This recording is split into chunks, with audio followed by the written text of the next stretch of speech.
Only thing I got to say about Africa, the same love that you got over there, we need to have it right here.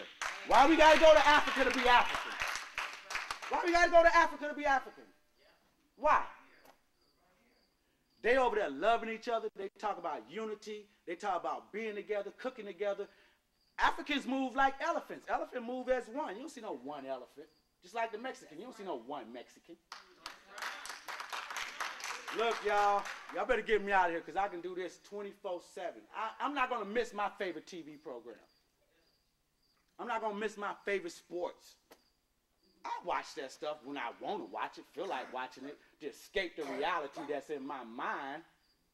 That's why I watch it, just to get away from reality sometimes. Let me get out of reality.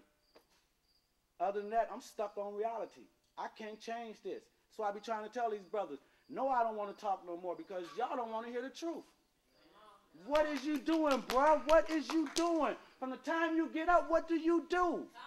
When I worked at Youth Services Center, from the time them kids got up to the time they went to bed, they was graded. And them grades allowed them to make certain points. Them points allowed them to accumulate certain things.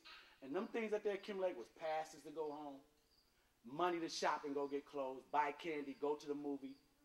We don't have that no more. Kids walk up and they do whatever they want to do around the house. We're not teaching them how to cook. Remember how mom used to have cornbread on the stove? Whole pan of cornbread. You can eat all day.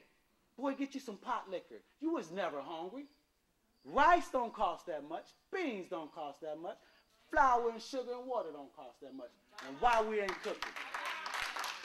Come on, y'all. All I got to say is this. There's a saying. If you can't beat them, join them. Nope, that's not it. If you can't beat them, join them. No, that's not it. You beat them at their own game. That's the answer. The Mexicans are sticking together. Chinese are sticking together. Asians are sticking together. Everybody's sticking together but the black man. What is wrong with that picture? And I'm asking the church, and I'm asking the state, even the mayor downtown, could you please come on TV? Call me. You heard the number. Call me, mayor. You know your name. Call me. Because I got a problem with so many of the black men going downtown, and ain't nobody in our community saying nothing about it. Not even the reverends, not even the social activists around here. I got a problem with it. Spencer Alexander. I got a problem with our own people in our community that know what's going on, but we won't even take no type of heed to try to take care of some of these problems ourselves. That's my message to the black community. A lot of things that's going on, we're doing it to ourselves. Put your money where your heart is, not where your mouth is, not where your shoes is, not where your belt is, not where your bling is. Music is universal, it really is. And what they did was they took that rap music and degraded us even more and separated us even more. And like I tell some of the females too, now y'all partly responsible, not fully, but y'all partly responsible because y'all knew he was a dope boy. You knew he was a dope boy and you ran to him. And that's why he put you on the pole. So y'all, we all gonna have to take some blame. We all gonna have to take some blame. Even my own life situation, I look back at my son's situation. I'm taking blame. Just like I told him, no, I'm taking some too. Your mama could take some, you could take some, we all going to. As a matter of fact, let's all take some equally. So that's what time it is with me. Spencer Alexander, Call Me Out Records, Positive Sound. I ain't going nowhere. Be right here. Thank you very much. My number is 4387703. Okay, thank you very much, Spencer. No problem, anytime. A couple things I do want to ask you about here. Okay, some things that you hit on. Were you surprised, number one, that I know what you had prepared to discuss, which is what you discussed, but were you surprised that a female pastor was already there waiting on you with the concept?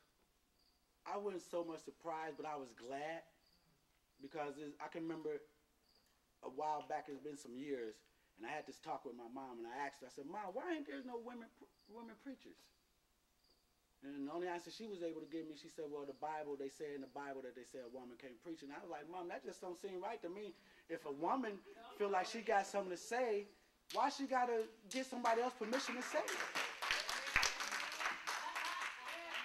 I just didn't understand it. But no, it didn't really surprise me, but I was glad. I mean, what I'm talking about is her take on the problems in the black community, how it's so parallel with yours. No, it don't surprise me because I know I'm not the only one think like this, and I'm so glad I'm here because I'm seeing how I can network with her. And as you're talking about how to bring people together, and the importance of not only the different nationalities coming together, but within the blacks themselves, that the I mean I've been so impressed here this evening with the female pastors, but I understand that different religions with blacks don't want female pastors in their church or allow them to speak next to them as equals. And a lot of times I even had a pastor quote scripture to me in my face, showing me how women pastors weren't allowed to do certain things. And I told this pastor that what he was doing was the same thing that white racists did to prove the inferiority of blacks. When you have that going on in the church or among spiritual people, how do you not only break that? I mean, is that just one of the different things that we got to break up within the black community to pull things together? I mean, what is your take on that? I'm going to say 100% yes. Let's look at it like this.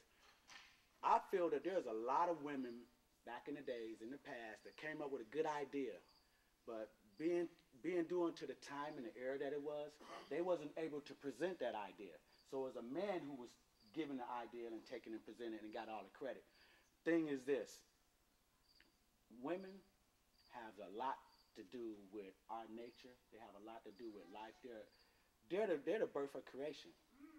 So they're more so closer to God than we are as a man.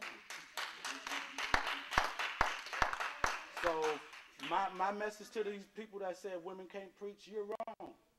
Because words take on different meaning.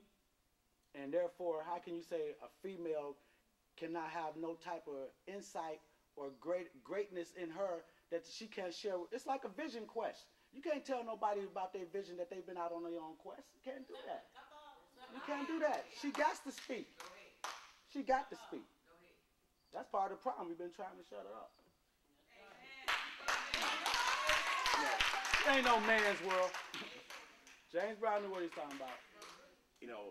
As we're waiting on Simon Bray to come back into the other areas, he'll be the next speaker here. But I do want to touch on one thing that you mentioned, as far as our music culture being "I'm black and I'm proud."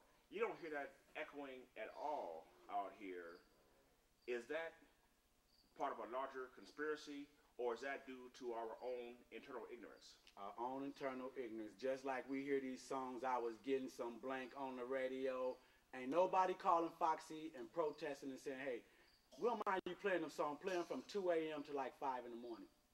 And if you don't, then we're going to boycott. And that's the whole problem. As long as we can't, the power is in the people.